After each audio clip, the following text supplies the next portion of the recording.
Today on Thrive Loud with Lou Diamond. Fencing, fighting, torture, revenge, giants, monsters, chases, escapes, true love, miracles. Oh, no, that's The Princess Bride. Would you like to learn from those that are taking their lives, their businesses, and their passions to the next level? Best-selling author of Speakeasy and master connector Lou Diamond is here to connect you to some of the most inspiring and amazing people on this planet. Get ready to thrive loud with Lou Diamond.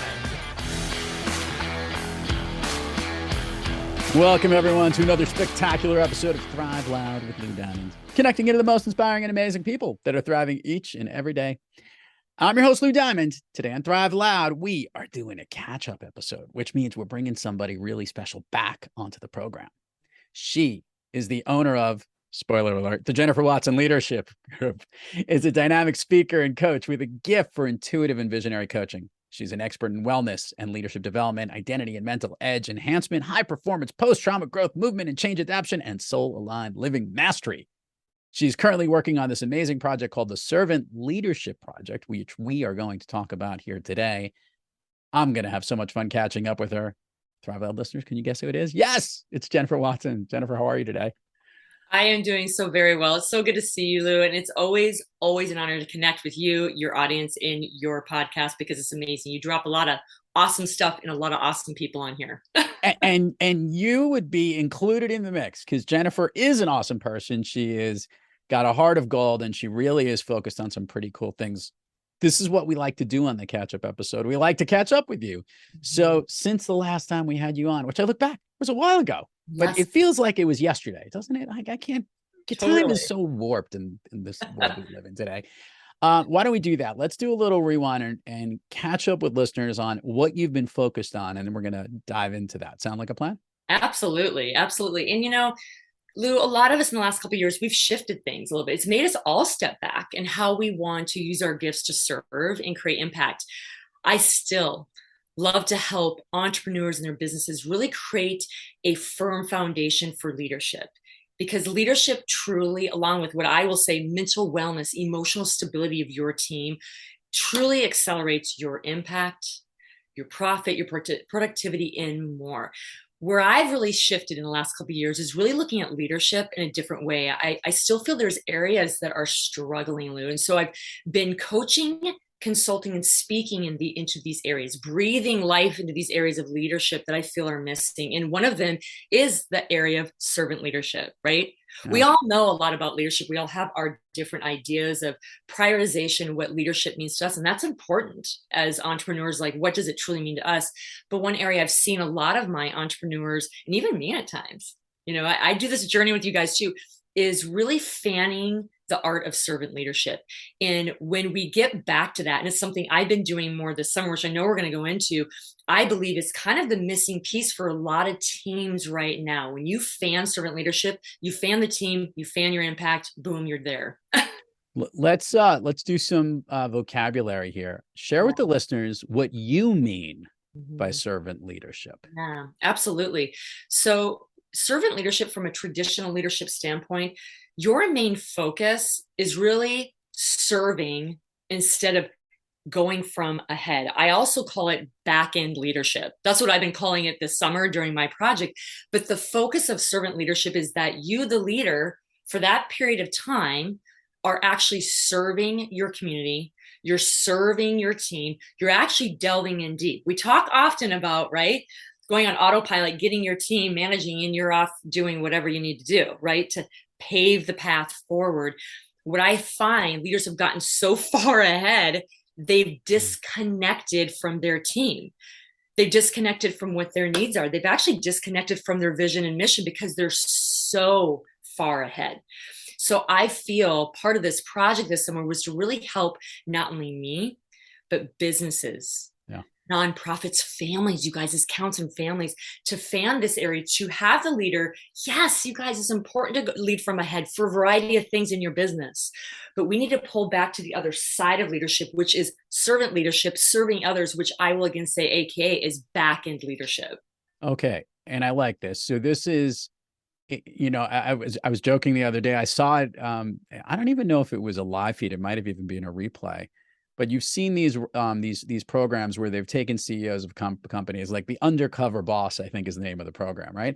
And they would take the boss and they would like kind of just get them to do regular jobs and whatnot, which was a chance for them to like see what it's really like inside the walls of these large organizations. And they would do some pretty shit jobs in some instances. My favorite was the waste management one, where literally the guy had to like pick up the garbage on the mounds in Florida, which is still hysterical. That notwithstanding, that's not what we're talking about here. A lot of this is getting the leaders to basically be part of the team and better understand what that environment is like. Is that the purpose of what you're trying to do, and or functionally what needs to get done? Yes, absolutely. So as I said, everyone, it is this balance. No one likes that word right now. I love the word balance. It's knowing how to tap into leading from a behind or ahead, knowing when and how to do it. But at this point, like I said, we're so far. Lead the way. We got to get out of 2020. We're like almost in this fight or flight. They need someone strong. Pave, pave, pave.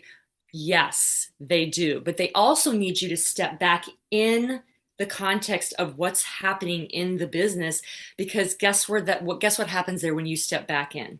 You step back in with your team, like, what are we doing day in, day out? What are you working on? What are your struggles? You know what you create? You create empathy. You create awareness. You actually create this ability to foresight, to look ahead what your business needs, because now you're back in and seeing what it needs because you're in the day in, day out of it.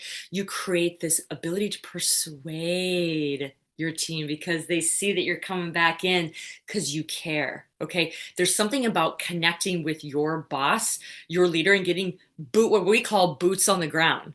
Yeah. You're doing the work with them for a little bit, right? There's a connectedness that happens. There's a safety. There's a trust to your leader. They're willing to listen to you more. You also have an opportunity to listen to them, what their needs, their struggles are. You get an ability to be a steward of your business. Why you created it, right? Go back to the roots, go back to the reason why you started this. It keeps you on track to actually more effectively get clear on your vision, mission, and where you want to go forward. If you're so far ahead and you don't know where your team is at, where you're at even along the chain for the goal, what's the point? You're not going to get there fast at all. So I would say servant leadership allows your team to trust you more because you're actually coming back to them, boots on the ground. You actually are in that midst, like empathy, like caring, like where are you guys at? But it allows you to be a better listener, allows you to persuade better, allows you to have more awareness, more foresight on where you need to go ahead because you now know really where you're at. And stewardship. You guys, you got to appreciate where your team is at. Be protective and safe and flourishing in your own business and thrive it there. There's something about going back to your core, you guys. You have to do it as leaders. Even if you're leading from ahead most of the time, you have to create this space of being in the mix and serving boots on the ground with your team. And you're going to get everything I just mentioned. So this is really interesting because we have a lot of newer leaders and smaller companies that have been on this program, leaders of startups or early stage companies. Yeah. And a lot of times they're trying to get too far ahead away from the pack, maybe too forward thinking, or they're stuck too much in the weeds of the actual business. They can't even get out from underneath whatever they have. And to your point, there are these more mature businesses that leaders have been leading for a long time, or maybe are more distant, and there needs to be this application to get back in. And by the way, I totally see where each one, there's probably some midpoint in there where there's perfection, where things are going great, probably could be studied there. Yeah. But when we get too far ahead, I totally get needing to go back in and dive back in. Yeah. Let's talk about what you're doing right now. Yeah. We're at the very latter stages of a 12-week program that you've been running. Can you share with the listeners what that has been like and what is actually going on? What's the work that you're doing to get them to kind of get back into the mix a little bit more? Oh man, Lou, I have to tell you, we probably go 4 hours on this journey because we're not going to. Yeah, I know. I love you, Lou. Lou is just honest and real. It's true. Listen, I went into this with an idea of where I really wanted to go, and it has gone that direction. I want to say that to all the listeners, but isn't it true? It's always humbling. You find out there's some other things you're supposed to learn. And this has been as much a personal journey for me of how to lead personally in my own life as it is to help others elevate their servant leadership in their business. So that can be a whole nother episode, but it's really shifted me. I believe it's changed me as a person for the better, as a daughter, as a coach, as a speaker, as a friend in so many ways. With that being said, what this 12-week project literally has been, I've gone across the country from East Coast to West Coast, where I get to connect with businesses, nonprofits, brick and mortars, families. Sometimes where I go, I know people there. And what I do is I go into these environments, you guys, all these different environments, and I ask, how can I support you today? What are you dealing with that I can help alleviate, move you through into a different space? I've literally gone into brick and mortar businesses and started a conversation with the manager, like, how can I support you? What are you guys struggling with? And it's been this, you guys, it's gone from reaction of who is this woman? Is she crazy? To, do you really care? Like that kind. I'm like, yeah, I really care. This is the legs this country stands on, are these businesses, and I want to see you thrive. Where do you need support? So I've had a variety of reactions. And again, I've done this in nonprofits, for profits, and for families. And I've had a variety of reactions, as I mentioned. And it's been so like, some are like, get out of here. I literally I went into a business like, who is this woman? Are you homeless? And I'm like, no, I'm literally here to help you. They literally couldn't believe it. They couldn't believe that someone really wanted to see them thrive in a different way and really get served in a different way. So this 12-week project has allowed me to go in across the country, east to west, in nonprofit to profit, and families, and serve them. And what's happened is they started to realize how much, one, they needed help. They needed help. They just weren't asking, because as leaders of a family, leaders of a business, leaders of a nonprofit, they're like, we got to keep paving forward. We need to be the strong. We need to pave the vision. Like, you know what? Gosh, we do need help in this. Or, hey, would you do a presentation on this? Our mental health in our company isn't doing well. Or, hey, can you actually promote this 100%? So it really kind of made them do a double take, Lou, in some ways. But then they step back and go, you know what? We do need help. And this is where I need help. In the connection we made, because I was willing to serve, again, servant leadership, they felt safe. They felt supported. They felt loved. They felt cared for, that someone really cared that they did well. I can't tell you the connections I've made, both old connections and new connections. I've even gotten some new business partners that were looking at some opportunities and collaborations down the road.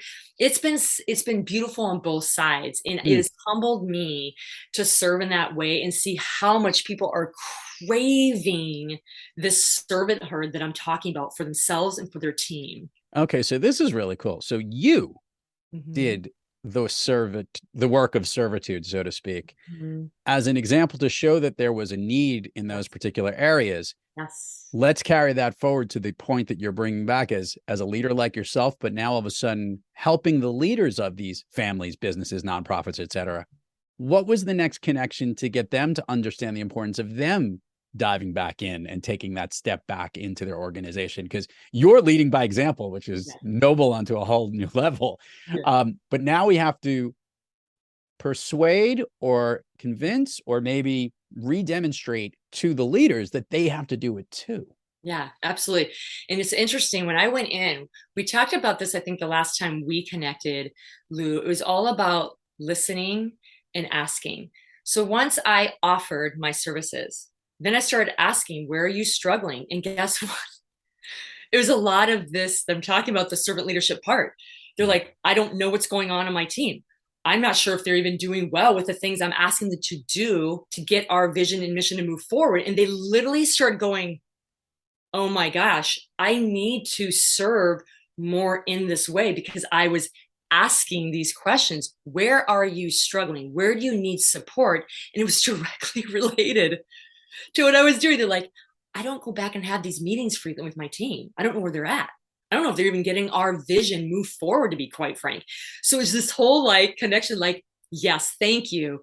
And now I need to do it. So by asking the right questions, but really I was curious, like, how are you doing? Are you struggling? I actually am struggling. Okay, what are you struggling in? And they started making their own connections, like, oh my gosh, I need to get back to serving a little bit with my team to get a handle on, to communicate better, to really get where we're at so we can move together as a team forward. So they naturally, literally in the middle of a 10-minute power conversation, I saw their eyes just doing this, or tracking like, I love what you're doing.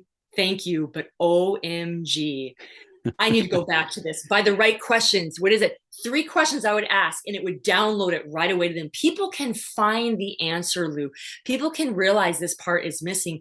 When you ask the right questions, they start seeing where they're struggling in their leadership. And a lot of them were struggling in this servant part, this serving part. And it excited them. It got them back onto, like, we're so excited to get our next meeting going. And when can we connect with you again?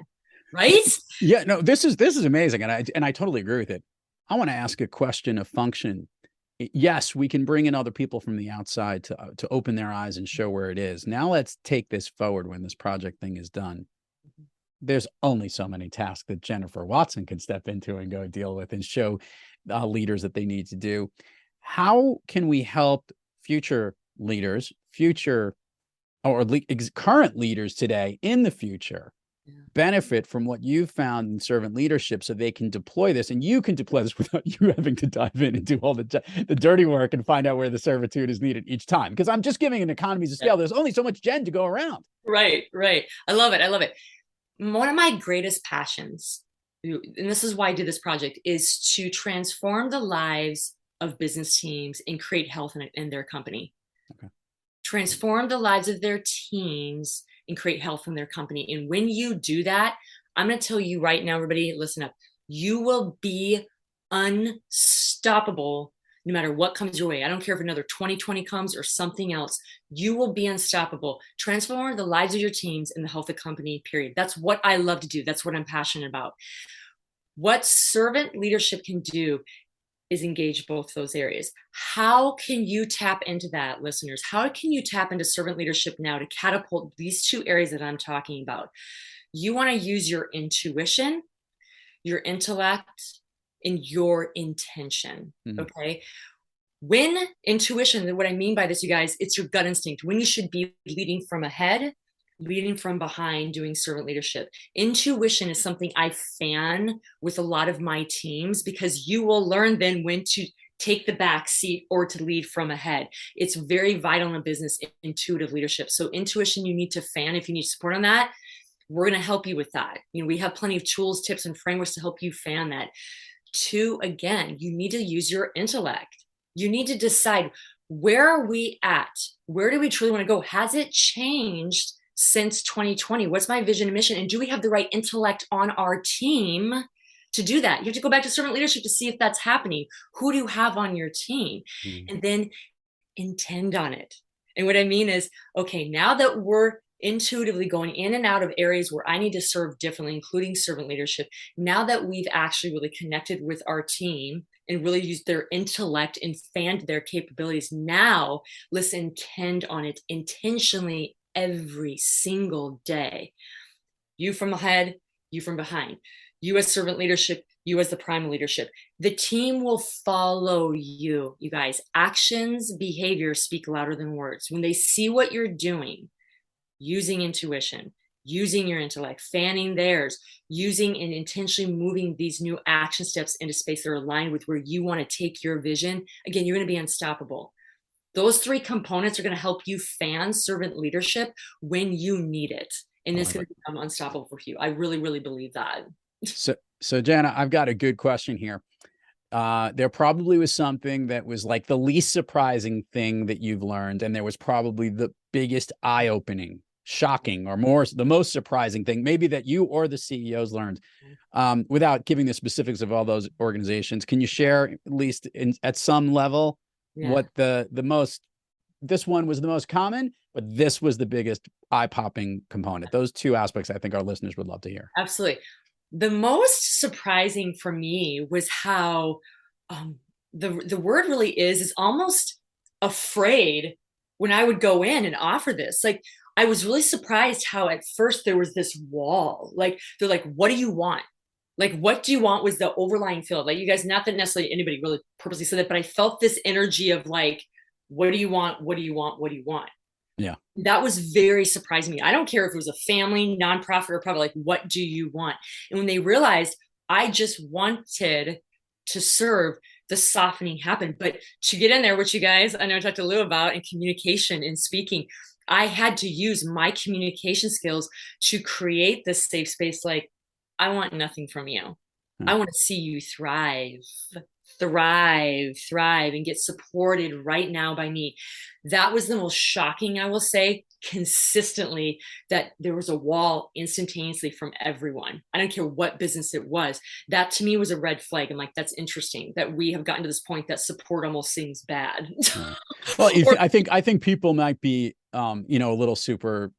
They might be suspicious, or like, am I being examined? Am I being graded upon? Am I being looked at by senior management if I'm doing a good job? Yeah. In their first instinct, because that just tends to be something that has happened in the past versus someone actually wanting to lend a helping hand. What was the most common thing? What was the thing that was, something you expected that lived up to what everybody thought? The most common thing, and I love this because I believe in rapid transformation, Lou. And I mean, it can happen in a day. One thing in your day can change the trajectory of your life. And I truly believe that. When I saw them make this connection to themselves and how much they were missing out on their team, it was such a joy for me to see, because they got it. Like, you can see when people get it, they're like that, like they got it and they saw it and they wanted to deeply change things. When you get super aware and you're a business owner, because a lot of business owners, we know, are high achievers. They want to create impact. They want to accelerate that. The consistent thing that I knew was going to happen when I did it the right way and asked the right questions, they did the little double take, like, man, I want that. I want to change this. I want to really change this. And side note, the other thing too, the other big thing that I actually knew was going to happen, I'm such a believer. You can have joy doing your job. It can be your playground. And so many of them think as leaders, it cannot be. It has to be miserable and overwhelming and exhausting. And I have to be the leader and not show my, my exhaustion and go forward. When I went in and communicated with them, I was being funny at times. I mean, seriously, like a little kid. They were laughing with me, and I could tell they were like, this is fun. And I'm like, and I knew that would happen. So not only were they getting like, I need to serve in a different way, I need to lead in a different way. But they got, I can actually have fun doing this, giving my impact to the world. And I knew that would happen. And that was a common thing. So seeing them get it, to move back into servant leadership once in a while, and the value of that, and seeing they could have fun, enjoy, and let it be your playground. Lou, I say this all the time. People ask me, what do I do for a living? I said, what do you mean, what do I do for a living? I retired 20 years ago. They're like, what do you mean? Because my work is my playground, and I want people, again, to create their impact, have healthy teams, have a healthy company, and have freaking fun doing it. And that's the other thing I saw, and I totally knew was coming. For those who can go back, you will learn that Jen is one heck of an athlete, and she grew up in the land of sports. I wanted to relay this type of thinking into this, because there is all when whether it's a professional organization or a sports team or even an one-off individual who is an individual athlete and whatnot, sometimes we need to step back to be able to move forward. I used Rocky analogies a lot in this movie, or the Creed movies, where literally they went back to some place, like from your roots to go back. And whether it was Rocky going to Apollo's gym in LA or Apollo's son going to someplace in Mexico, anyone who's a Rocky fan would know this. But there is something to be said about stepping back and understanding the importance of the job, or where service is needed, or where focus is, if you've kind of gotten out of your own way. Let's not take this out of line. It's important to think of CEOs as top performing athletes running organizations, or it is a competition. Yeah. Do you agree with this analogy? And two, how does that help better? How does servant leadership help better prepare and train them totally to move onward and upward? That is such a great question. Thank you for asking that. Yes, I was a high level athlete, and it's ironic. I coach and consult a lot of teams and entrepreneurs that were prior high-level athletes. So there's a lot of great tools, a lot of great things that you can take from athletics to bring to your team. And a lot of them do that. That's a side note on a whole nother podcast. I will say this, a lot of my athletic entrepreneurs absolutely understand this concept because they were on teams. They know they had to get in to see where their team was at. Part of teaching mental resilience, mental agility through hard times, which, by the way, you guys, hard times, last couple years, and what I call change adaptation optimization. How do you get your team individually and collectively to create a mental edge and filter through the noise and still create productivity, impact, performance, which athletes are very good with? You guys, we fall down, we get up. That's part of our MO. We don't always have the greatest environments or greatest days. We find ways, okay? The way that servant leadership helps with that mental resilience is going back, and you have, again, empathy, you optimize creativity, problem solving, you tap into, and this is a big thing right now, the feminine side, because servitude comes from the feminine side. Again, problem solving, empathy, safety, creating groundedness in your staff, mental edge, all that stuff. When you go back to servant leadership, it pulls them into a grounded, safe, creative state where they can communicate problems and they can come up with problem solving together. Yeah. Servant leadership, you can't do it from a head. You're telling them what to do at that point, which that, by the way, is okay. Because you have to do that. Like, okay, this is the direction we're going now that we've had this meeting, so to speak. But servant leadership allows us to come in with that mental resilience that I'm talking about. If they're struggling, and pull back into that empathy piece, problem solving piece, problem piece, and sitting in that and then stepping back into the front lead. You have to be able to do that in teams, athletic teams, and as a leader. So servant leadership definitely fans that ability to create mental resilience during change adaptation that needs to happen. And that's happened to many companies over the years, and create congruency, safety, optimization of problem solving and beyond, for sure. I think it's really great because I think the science of what needs to be done. Yes, you know how to lead from ahead of that component. Yes, you need to lead from a servant leadership point of view. The art becomes that ability to balance back and forth and have to know when to step in, know when to step back out, and balance that in. And I imagine my next question here is, what's going to be the output of this, Jennifer? I know how your brain works and I know where it's coming. So is there something we should be looking forward to as this project kind of winds down here? Yes, 100%. And I'm going on record for saying this too, but we're putting this into a book. We're putting this into a TEDx, and we're putting this into a brand new program that I'm going to be starting with a lot of leaders in what you're saying, this dance of leading from behind in front, behind in front, and servant leadership is one, but it's definitely a book. It's definitely a TEDx. And I have a lot of film onto it too. And there's potentially a documentary that's happening as well, but definitely a book and TEDx, and definitely a new program I am starting. And what you just said, Lou, is very, very important and very, very critical, and why I teach intuitive leadership all the time with my leaders. You have to know when to be and to do. You have to know when to lead from ahead and from behind. You have to know when to give and to get. You have to know when to do that. And that's part of every aspect of your business, from decision making to navigating tough conversations to making a deal to whatever it is. And it's something that this servant leadership is going to help you do more of, is tap into intuitive side for your leadership. And again, that'll make you unstoppable. So I'll be making a new program from this. It's going to be coming out this fall as well. Book and TEDx. So those are the top three, possibly some other things down the road, but 100%. That's where this has been game changing for me personally and professionally. And I 100% believe it's made shifts for companies around the country. And again, this is what our country stands on, our businesses. And we want them healthy. We want them making impact in beautiful ways. Servant leadership is where we need to understand, we need to focus a little bit, but move in and out of it where appropriate. This is what they call the mic drop moment of the podcast, because it doesn't pay to go any further, because Jennifer is just spectacular. I do want to put a bow on this. I want you to give a plug for everybody on where they could find you, website URLs. We'll put it on the show notes again, but they always gets more engagement when they hear it from you. Yeah. And I'll let you go. Yes, 100%. So the best way to reach me is actually on Instagram, the Jennifer Watson. I do answer my own DMs, or on LinkedIn, where it's Jennifer Watson Leadership. I'm actually doing an amazing series on there right now. Lou is on, where I'm interviewing speakers, consultants, major, massive, bigwig entrepreneurs that are giving you powerful information to move your business forward. So do not miss that. And yes, I'm coming out with a new program. If you guys are interested in getting on my wait list before I even start promoting it in the next couple of weeks, DM me on, like I said, LinkedIn or Jennifer Watson, and I'll give you the information. I'll make you guys into an epic end of the year into the next, because I believe that can happen for all of us. We will definitely put a link right into that, and that will be no problem. You'll be able to get to our Instagram right away. Yay. Any fun things happening before the end of the year? Obviously, this has all been fun. As you can tell, Jennifer's always having fun. She's making fun in the projects, the work that she's doing. She's doing fun every time. She's got a smile ear to ear, which you could all see on the video components of this podcast episode. What any fun things happening in the late summer into the fall?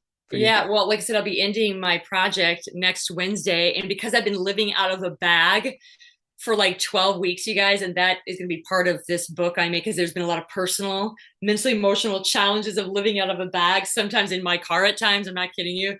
Washing my hair in the YMCA. But anyway, I'm going to be excited at the end of this in 10 days to be able to have a great meal, a great bed. And a shower. How I'm celebrating the normal shower in my normal home. So it's been great traveling, but I'm really excited about that.